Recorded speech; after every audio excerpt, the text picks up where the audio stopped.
உங்கள் நகங்கள் இவ்வாறு வளைந்து விரல்களிலும் வீக்கத்தோடு காணப்பட்டால் அது கிளப்பிங் ஆஃப் நைல்ஸ். எனில் உங்களுக்கு குறைந்த இரத்த ஆக்சிஜன், கல்லீரல் மற்றும் நுரையீரல் பிரச்சனைகள் இருக்கலாம்.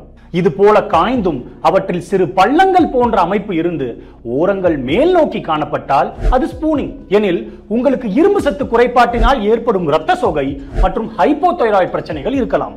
இது ராம்ஸ்ஹார்ன் நெயில்ஸ் என்ற நிலை. நகங்களின் உற்பத்தி இயல்பை விட அதிகமாகவும் தடிமனாகவும் வளரும். இதற்கு மருத்துவரிடம் செல்லாமல் நீங்களே நகங்களை வெட்டுதல் தவறு. இந்நிலை சொரியாசிஸினாலும் ஏற்படலாம். விரல்களில் இருந்தே தனியாக பிரிந்து வெள்ளை நிறத்தில் வளர ஆரம்பித்தால் அது ஆனிகாலிசிஸ்.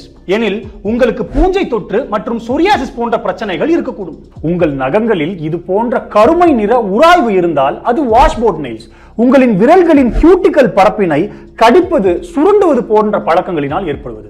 இவ்வாறு செய்யாதீர்கள். நன்றி.